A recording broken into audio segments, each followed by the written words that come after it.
Hello student, welcome back.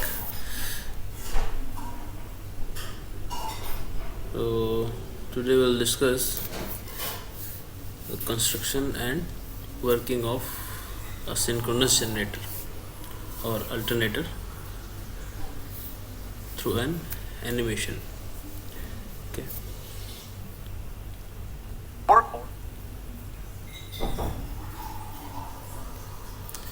ठीक है, एक ही आउटर लेआउट है उसका.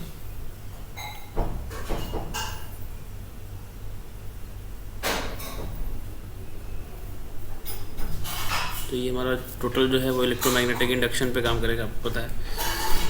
अब ईएमएफ इंड्यूस्ड कराना है, जनरेटर है, आपको पता है कि मैकेनिकल इनपुट देंगे और इलेक्ट्रिकल आउटपुट होगा. तो ईएमएफ इंड्यूस्ड तीन तरीके से हो सकता है, हमने पहले भी डिस्कस किया था.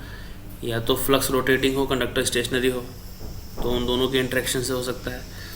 या फिर कंडक्टर रोटेटिंग हो, फ्लक्स स्टेशनरी हो, तो उनके इंटरेक्शन से कंडक्टर में ईएमएफ इंड्यूस्ड हो सकता है. ये दोनों चीज़ें से, जैसे ये पहला केस है, इसमें कंडक्टर रोटेट कर रहा है और फ्लक्स स्टेशनरी है.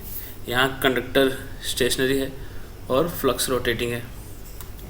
ठीक है, तो इससे हमारा एक कंडक्टर में ईएमएफ इंड्यूस्ड हो रहा है अल्टरनेटिंग. तो ये एक बेसिक प्रिंसिपल फेराडेस का जो भी था वो यहाँ पे लगेगा. ठीक है, अब कैसे लगेगा, क्या कंस्ट्रक्शन होगा वो देखते हैं.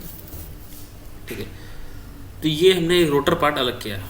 ठीक है, ये आपका रोटर पार्ट है. तो ये रोटर हमारा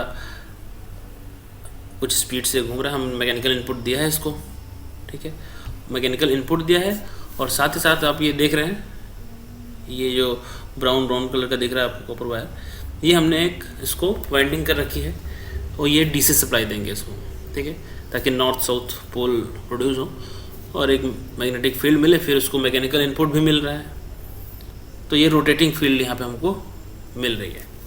ठीक, तो रोटर का काम क्या है, रोटर का आपने मैकेनिकली रोटेट किया और उसको डीसी सप्लाई दी है, डीसी वाइंडिंग कर रखी है उसकी, ताकि रोटेटिंग फील्ड एक हमारी जनरेट हो सके. ठीक है, इस तरह से आपकी एक रोटेटिंग फील्ड जनरेट हो गई है.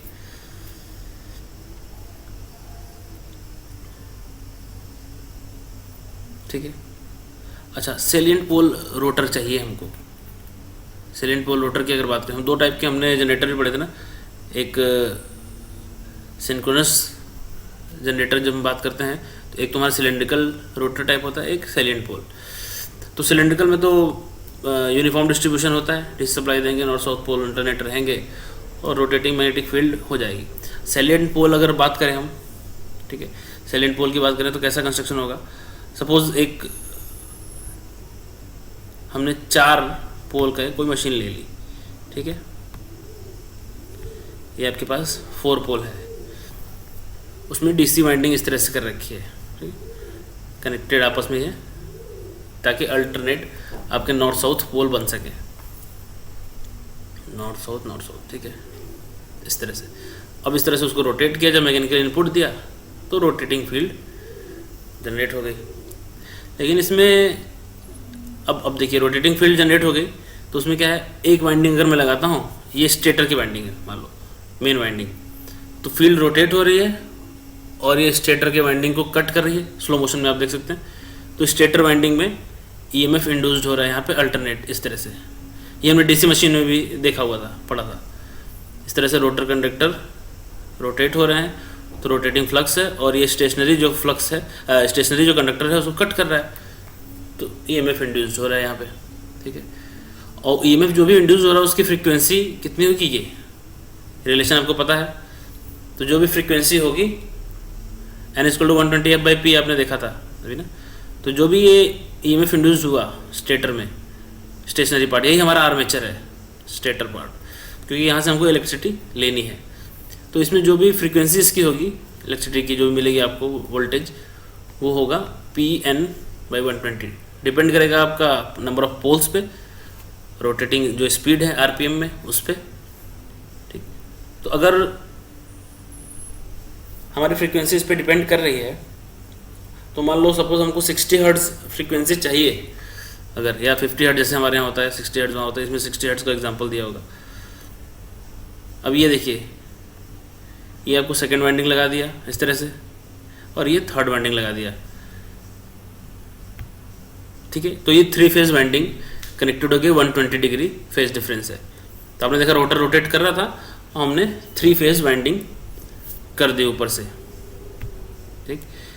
तो किस तरह से 120 डिग्री अपार्ट तीनों वाइंडिंग आपस में बारी बारी से लगे, ठीक? तो इस तरह से तीनों में अल्टरनेटिंग वोल्टेज करंट आपका इंड्यूस्ड होगा, और ये 3 टर्मिनल हैं, इनसे हम 3 फेज सप्लाई कलेक्ट कर लेंगे लाइक दैट। इस तरह से तीनों में अपना अल्टरनेटिंग ईएमएफ जनरेट होगा, और यहाँ से आप 3 फेज कलेक्ट कर सकते हैं। अब यही है कि अगर इस सप्लाई का हमको फ्रिक्वेंसी 60 हर्ट्ज चाहिए तो ये रिलेशन है, ठीक है। तो अब इसमें अगर नंबर ऑफ पोल 4 हैं, ठीक है, तो 60 हर्ट्ज अगर हमको फ्रिक्वेंसी चाहिए तो कितने स्पीड से घूमना पड़ेगा, लगभग 1800 आरपीएम से। तो इतनी स्पीड में घूमेगा अगर, तो ये वाइंडिंग्स जो है सेंट्रीफ्यूगल फोर्सेस बहुत लगेंगे, तो मैकेनिकल थोड़ा सा इंस्टेबिलिटी रहेगी इसमें, ठीक है। तो उस चक्कर में हम क्या करते हैं, फिर हमारे पास ऑप्शन क्या बचता है, तो ऑप्शन हमारे पास ये बचता है कि नंबर ऑफ पोल रिड्यूस करेंगे हम, नंबर ऑफ पोल हम इंक्रीज करेंगे। अभी 4 है तो हमको कुछ 15, 16 या 20, 12 पोल यूज़ करने पड़ेंगे।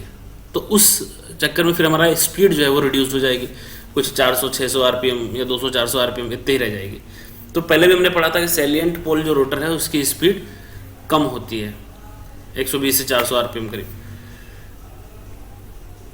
ठीक है।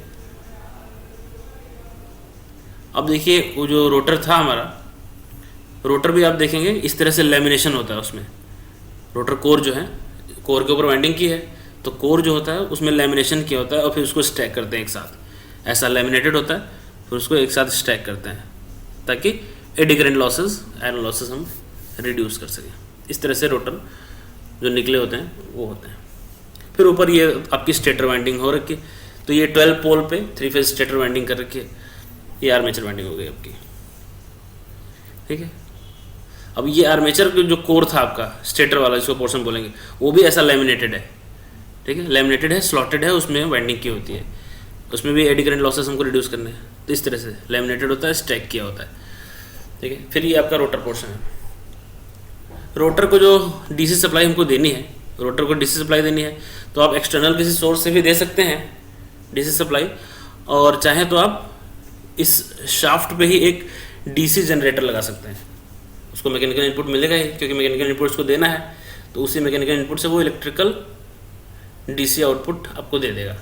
तो इस तरह से आप एक डीसी जनरेटर भी इंस्टॉल कर सकते हैं इसी के शाफ्ट पे। तो फिर उसमें क्या होता है, आप वेरी भी कर सकते हैं, क्योंकि आपको मालूम है कि जैसे जैसे एक्साइटेशन आप वेरी करेंगे, वो सीसी कर्व बनाया था ना हमने, जैसे जैसे फील्ड करंट वेरी करेंगे आपकी फील्ड फ्लक्स वेरी होगा, और आपका जो इंड्यूस्ड ईएमएफ है वो भी वेरी होगा, ठीक।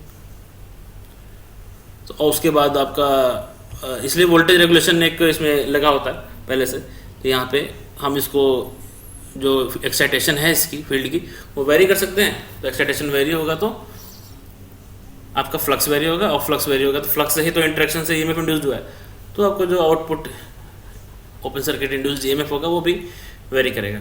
तो वो ज़्यादा है, कम करना है, एक्साइटेशन कम कर देंगे हम, कम है, ज़्यादा करना है तो एक्साइटेशन ज़्यादा कर देंगे, ठीक है। तो ये रेगुलेशन का भी इसमें ऑप्शन है हमारे पास, वोल्टेज रेगुलेशन का, ठीक है। तो बहुत सिंपल है, कंस्ट्रक्शन समझ गए आप। रोटर है, रोटर को हमको डीसी सप्लाई देना है, मैकेनिकल इनपुट देना है, और वो रोटेट करा रहे हैं, तो रोटेटिंग मैग्नेटिक फील्ड है, और रोटेटिंग मैग्नेटिक फील्ड कट कर रहा है आपके स्टेटर वाइंडिंग को। Stator winding stationary armature winding 3 phase, उसको कट करेगा तो 3 फेज इंड्यूस्ड ईएमएफ हमको मिलेगा, हम कलेक्ट करेंगे, ठीक है, क्लियर। इस तरह से हम एक एक मशीन्स के जो भी कंस्ट्रक्शन और बेसिक प्रिंसिपल होंगे वो डिस्कस करेंगे।